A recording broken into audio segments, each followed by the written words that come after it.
Eh bien, bonjour à tous et à toutes. Donc, c'est Jean-Pierre de Cyberlibris. J'espère que vous allez bien.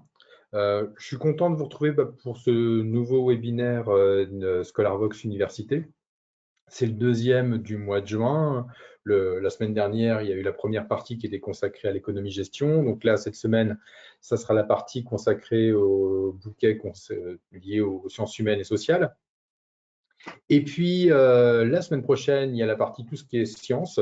Ce sera le dernier rendez-vous avant l'été, d'ailleurs, pour le 21 juin. Euh, Qu'est-ce que je peux vous dire en introduction? Comme d'habitude, la séance est enregistrée. Tous les participants vont recevoir dans la journée un petit mail récapitulatif de tous les points que j'aurai évoqués pendant le webinaire. La vidéo sera également disponible la semaine prochaine sur le YouTube de Cyberlibris. Donc, en description de la vidéo, vous retrouverez, pareil, tous les liens des sélections dont j'aurais parlé aujourd'hui. La précédente séance avait eu lieu début avril, en avril.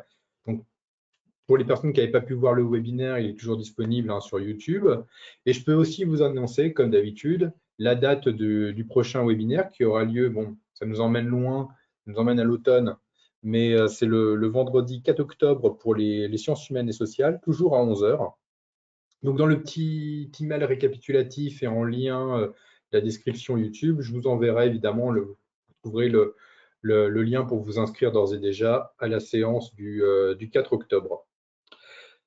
Voilà ce que je pouvais vous dire en introduction. On a un petit plan assez chargé parce que je dois vous présenter deux nouveaux éditeurs qui sont rentrés ces dernières semaines dans le catalogue.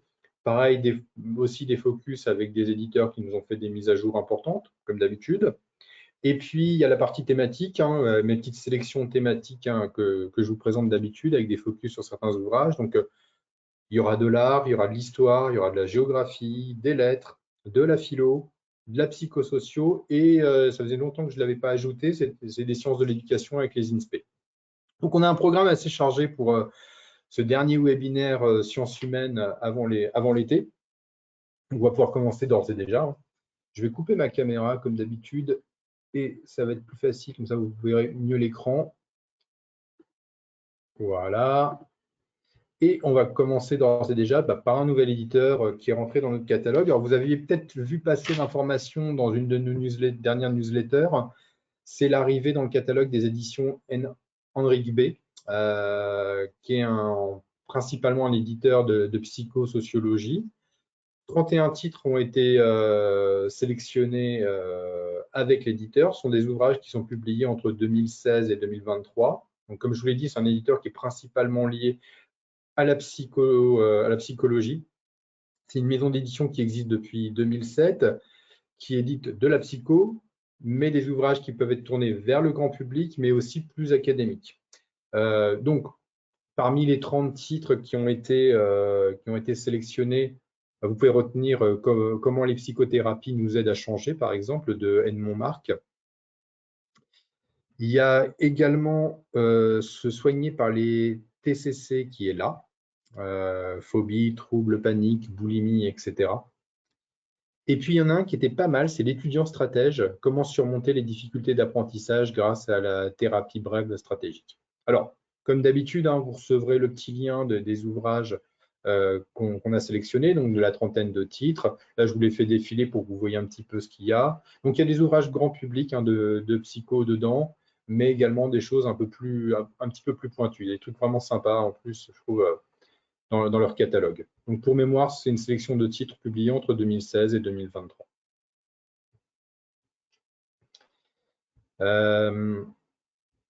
Donc ça, c'était pour Henrik B. Donc pour une petite sélection sympa, ce nouvel éditeur qui vient de rentrer dans notre catalogue.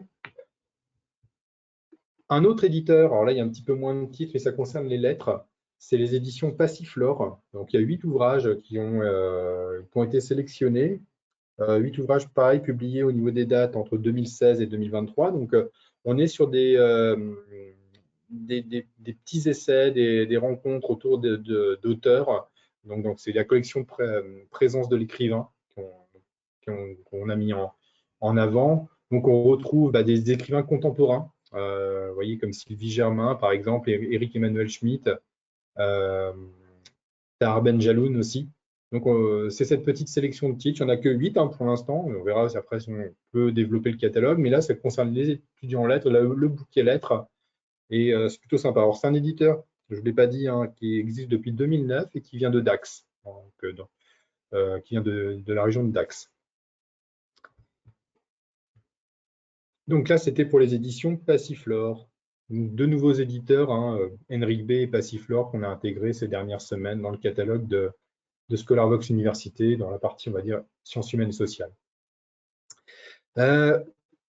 Autrement, je vous en avais parlé plusieurs fois dans les webinaires là, depuis le début de l'année. On a continué à faire des grosses mises à jour avec les éditions Hermann.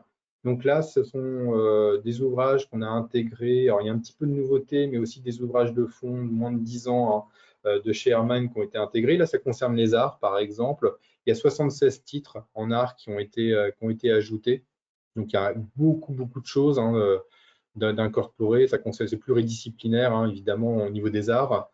Par exemple, les langages de l'image, quand l'art contemporain passe à la télévision. Il y a vraiment beaucoup de collections. Il y a de la musique aussi, l'opéra français, une question de style. Donc, ça va regrouper toutes les disciplines liées aux arts, évidemment.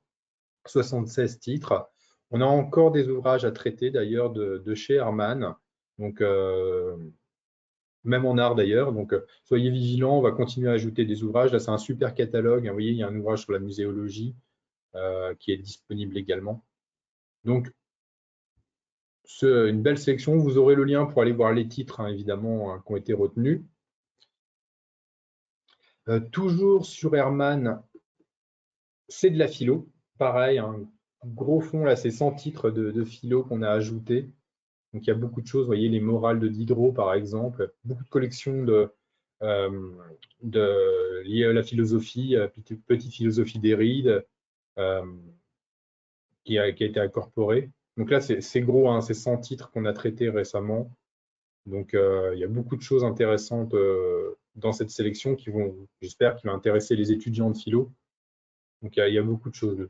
Et le transhumanisme, une anthologie, par exemple, le temps à l'œuvre, le spiritualisme de Bergson, la liberté de chercher, par exemple, dans cette collection-là, qui est assez connue chez Hermann. Donc là, il y a 100 titres, donc il y a beaucoup de choses. Pareil, vous recevrez le lien pour aller voir s'il y a des titres qui peuvent intéresser. Et puis, informer les étudiants et les professeurs de philo qu'on a aussi intégré cette nouvelle mise à jour. Pareil, c'est des ouvrages qui sont publiés entre 2014, 2022, 2023. Il y a peut-être même des ouvrages de 2024 qu'on a incorporés déjà dedans.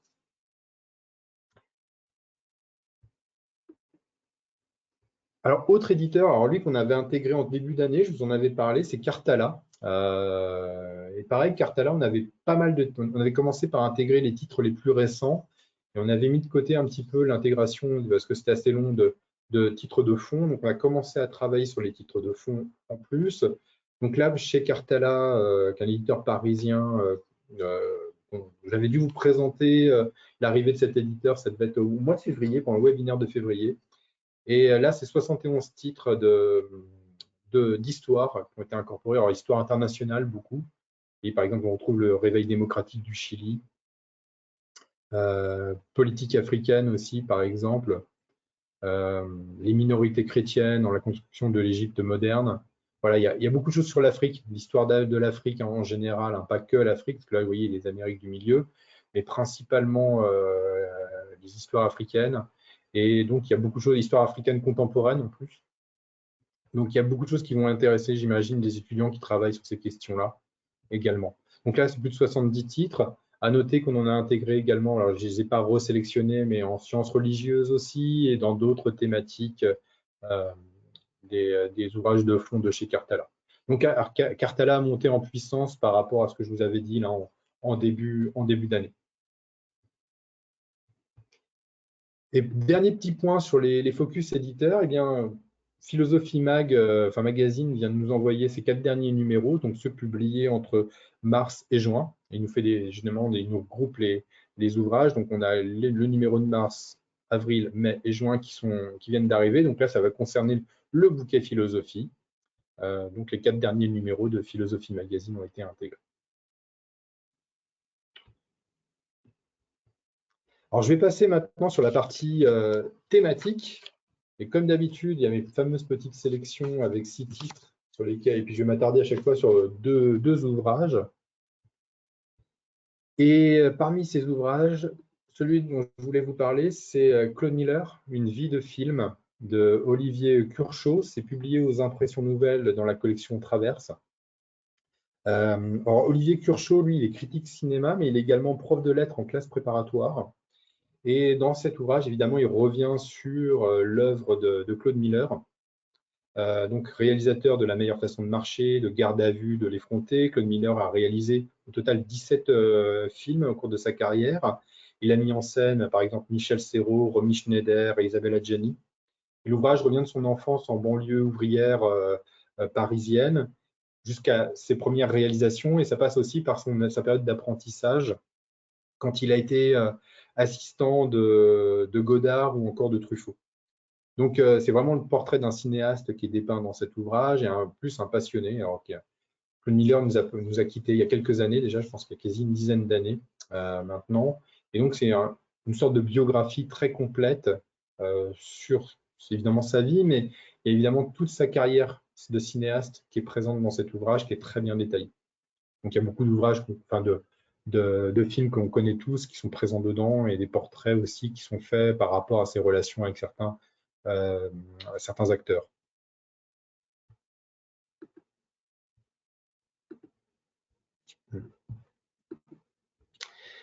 Alors, autre ouvrage dont je voulais vous parler, c'est publié aux éditions de l'Aube. Alors, il n'y a pas beaucoup d'ouvrages aux éditions de l'Aube qui traitent d'art. Là, c'est La pensée, la violence dans l'art occidental.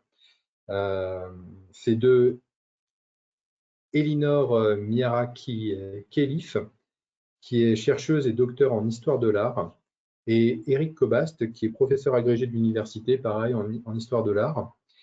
Et c'est un petit essai qui fait une centaine de pages, qui est très facile à lire.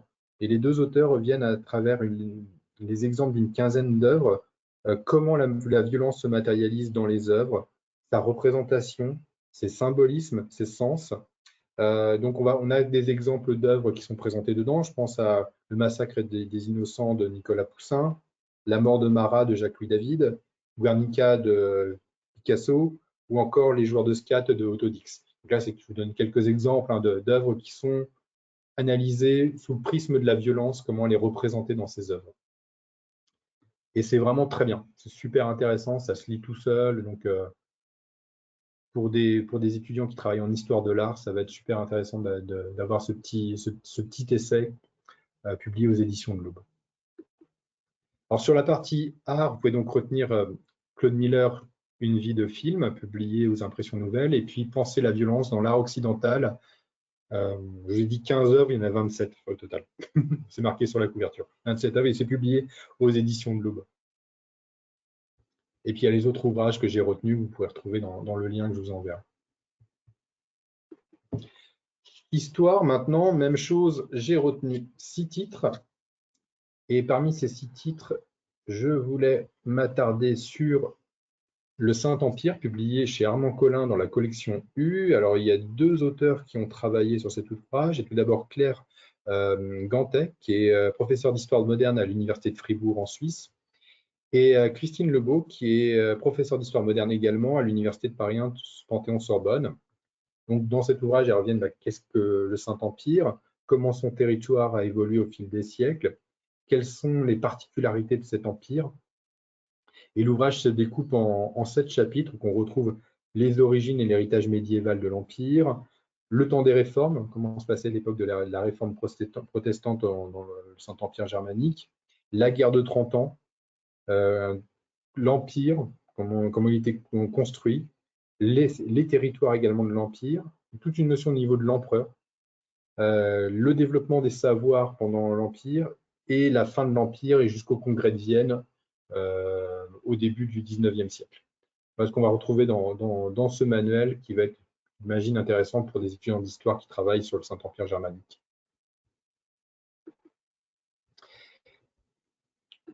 Autre titre que j'ai retenu en histoire, c'est Nous reviendrons, une histoire des spectres révolutionnaires dans la France du 19e siècle. C'est publié chez Champvallon dans la collection Choses publiques.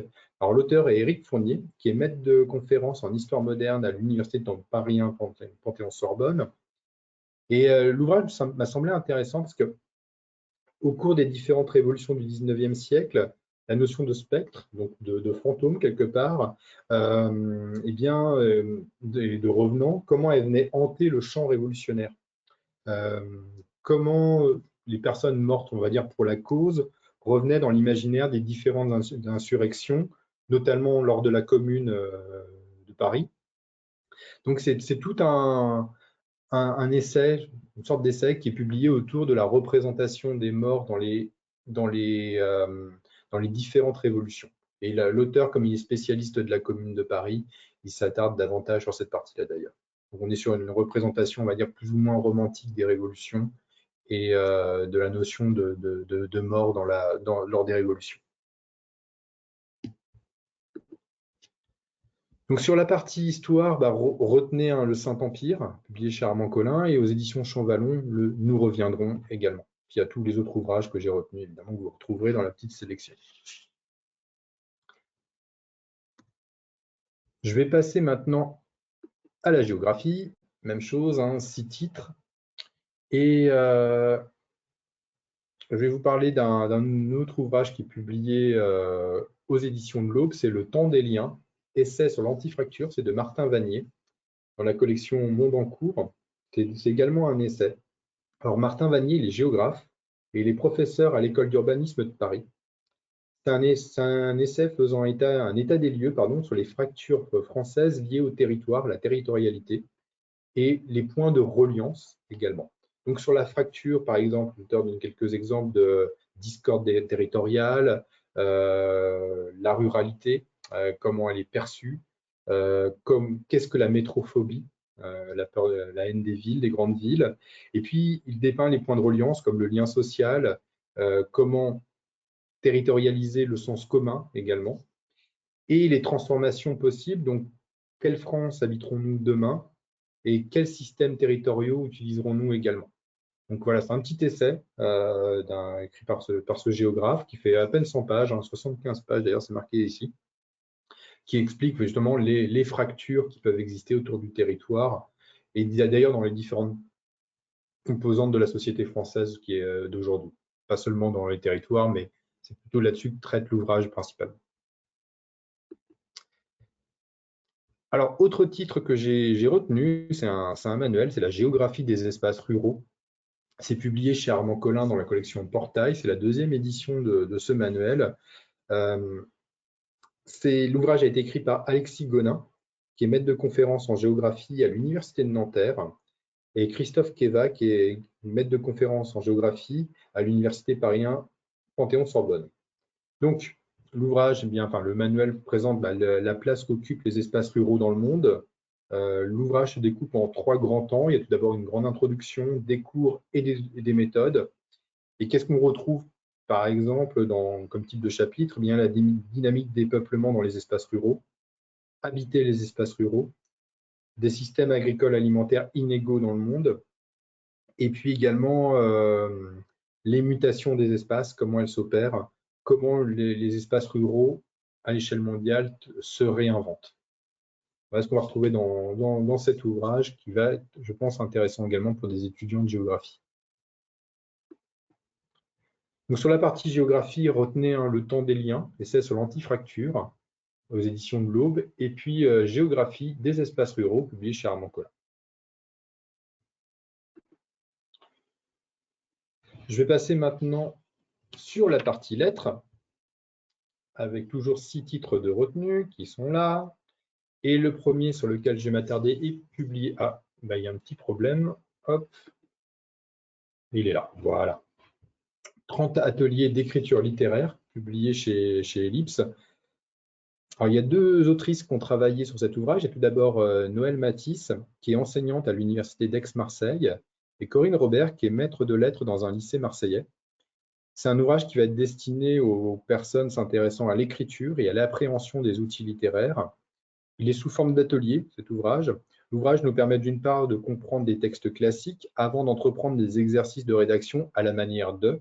Donc on retrouve 30 ateliers qui s'étendent sur la période de littérature, au niveau de la littérature entre l'Antiquité et nos jours.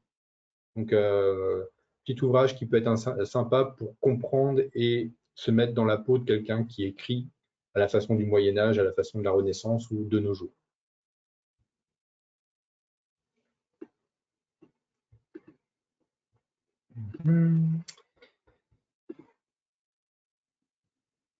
Alors, autre titre que j'ai retenu, publié chez Armand Collin dans la collection Cursus, c'est plus de la linguistique, là, hein, c'est phonétisme et prononciation du français, c'est de Pierre Léon.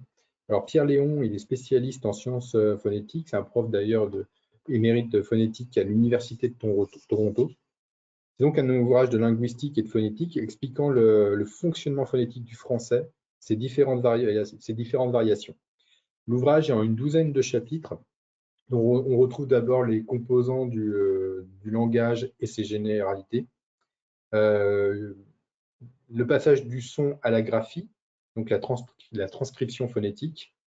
La nature physique du son de la parole et leur perception. Le classement et le fonctionnement des consonnes et des voyelles. Et la structure rythmique, l'intonation et mélodie d'une langue, et notamment de la langue française et ses différents accents. Donc, c'est un ouvrage qui va être très complet, j'imagine. C'est déjà la 6e édition de cet ouvrage, qui a intéressé des étudiants en linguistique, je pense. Sur la partie lettres, hein, retenez les 30 ateliers d'écriture littéraire, et puis phonétisme et prononciation du français, publié chez Armand Collin. Et puis il y a les autres ouvrages également que j'ai retenus, que vous retrouverez dans la petite sélection. On va passer à la philo maintenant. Alors sur la philosophie, j'ai retenu cet ouvrage-là, Le savoir tragique, publié aux Belles Lettres dans la collection Encre Marine, de Santiago Espinosa, qui est philosophe, traducteur et professeur de philosophie en classe préparatoire. C'est un petit essai qui fait un peu plus de 100 pages, 110 pages, et qui traite de la notion de tragique. Le tragique dans la philosophie, quels sont ses différents sens. Nous, on a tendance à connoter le tragique dans un sens qui va être lié à la catastrophe, ou encore à l'abattement et au pessimisme, mais l'auteur revient plus sur les notions liées au courage. Dans cet essai, on retrouve, on va vers le sens dans lequel l'auteur veut nous emmener à travers des exemples dans la philosophie grecque. Donc, il explique les différences entre le tragique et la tragédie, le rapport au temps dans le tragique, et le tragique serait-il une vertu également. Voilà ce qu'on retrouve dans ce petit essai de philo, qui se lit très bien, qui est facile à lire.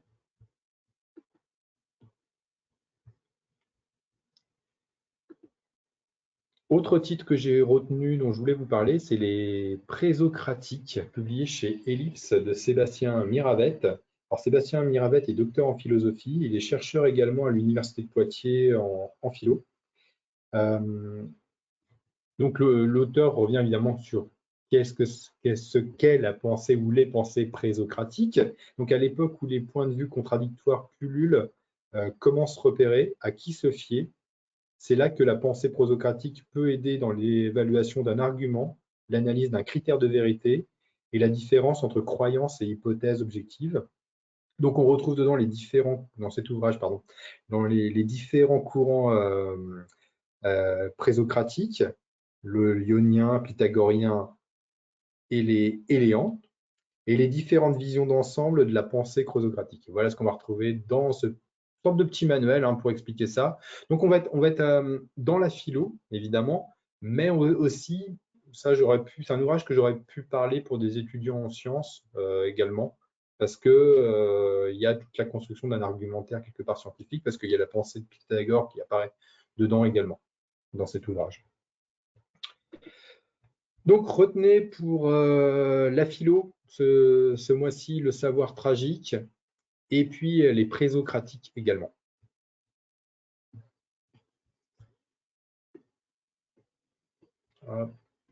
On va passer maintenant à la psychosocio.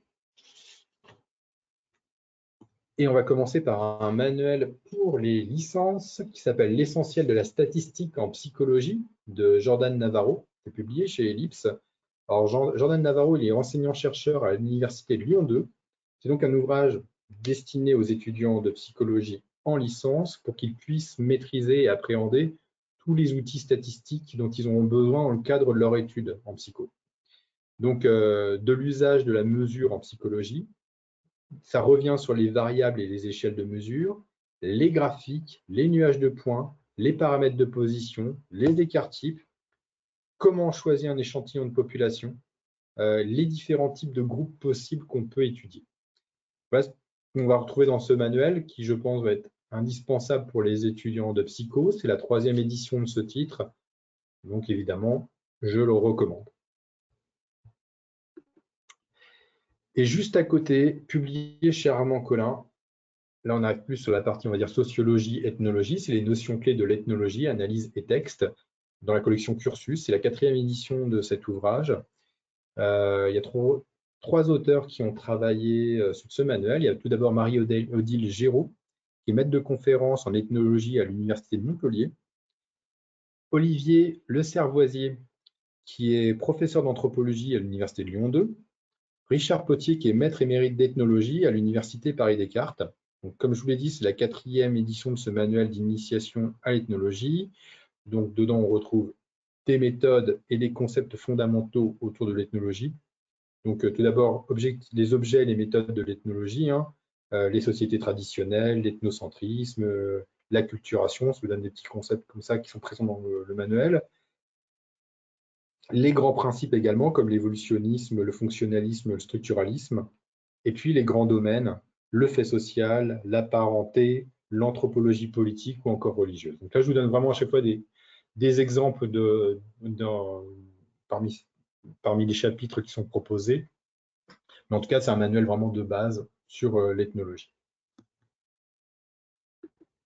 Alors sur la partie psychologie, sociologie, retenez l'essentiel de la statistique en psychologie, publié chez Ellipse, et chez Armand Collin, les notions clés de l'ethnologie. Et puis il y a les autres ouvrages que j'ai retenus, que vous retrouverez évidemment dans le petit lien que je vous enverrai. Et puis, je vous l'avais dit, il y a longtemps que je ne vous avais pas parlé des sciences de l'éducation. Donc pour les INSPE, pareil, j'ai sélectionné 6 titres, et je vais m'attarder sur 2 d'entre eux.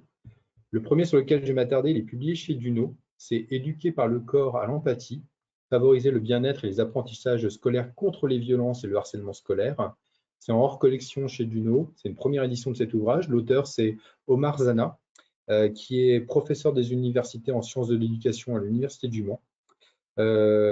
Et l'ouvrage revient sur une méthode qui s'appelle l'EPCAE, donc écouter par le corps à l'empathie, donc d'où le titre. Et via cette méthode, l'auteur explique comment apprendre l'empathie aux enfants, à respecter leurs différences et à partager leurs émotions afin d'éviter les violences et le harcèlement à l'école. Pour cela, l'auteur présente la méthode.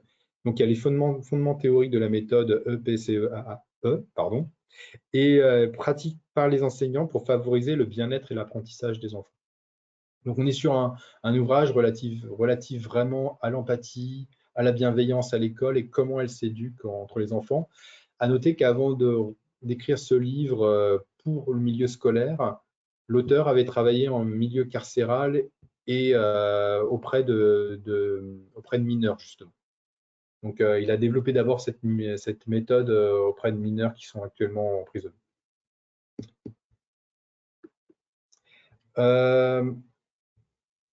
Autre titre que j'ai retenu, c'est l'éducation par la nature, qui est là. C'est aux éditions du manuscrit. J'en parle très peu de cet éditeur. Pourtant, il y a des choses vraiment bien chez eux. Donc, c'est l'éducation par la nature, théorie, pratique, formation. C'est de Virginie Boelen, qui est professeure associée à l'Université du Québec en sciences de l'éducation, et Laura Nicolas, qui est maître de conférence en didactique des langues à l'Université de Paris-Est Créteil. Donc, l'ouvrage, lui, revient sur l'éducation par la nature, ce qu'on appelle les classes vertes, les classes forêt, l'école forêt. Donc, quelles sont les différentes approches d'éducation par la nature? Quels sont les enjeux pédagogiques? Quels exemples pour quels résultats? Donc, il y a la découverte de la nature, faune et flore, l'environnement, le sport aussi est présent dans cet ouvrage, et la découverte du territoire naturel à proximité de l'école. Donc, c'est un petit guide qui est super pour expliquer comment fonctionnent les classes vertes et les différents exemples qui peuvent exister justement d'éducation par la nature. Alors, sur la partie sciences de l'éducation, retenez par le corps à l'empathie, et puis l'éducation par la nature. Et j'ai fait une petite sélection là, justement, des éditions du manuscrit. Là, il y a 3 titres qui sont disponibles. Bien voilà, j'ai terminé pour aujourd'hui. Il y avait beaucoup de choses à raconter. Je n'ai pas tout dit, parce qu'il y avait trop de choses. Par contre, au mois d'octobre, je pourrais rattraper le retard éventuellement. J'espère que ça vous a plu. J'espère que vous avez retrouvé des ouvrages qui vont vous intéresser et intéresser vos étudiants et les professeurs également. On se retrouve ensemble le 4 octobre pour la prochaine séance. Je vous enverrai le petit récap dans la journée pour que vous ayez les liens de toutes les sélections sur lesquelles j'ai travaillé pour aujourd'hui. Voilà, donc on se retrouve le 4 octobre. Pour les personnes qui suivent sur YouTube, c'est en description de la vidéo que vous retrouverez tous les liens. Et puis, je vous souhaite un bel été si vous ne venez pas vers moi entre-temps. Donc, n'hésitez pas à revenir vers moi par retour de mail si vous avez des questions, justement. Merci à vous et puis on se retrouve au mois d'octobre. À très bientôt. Au revoir.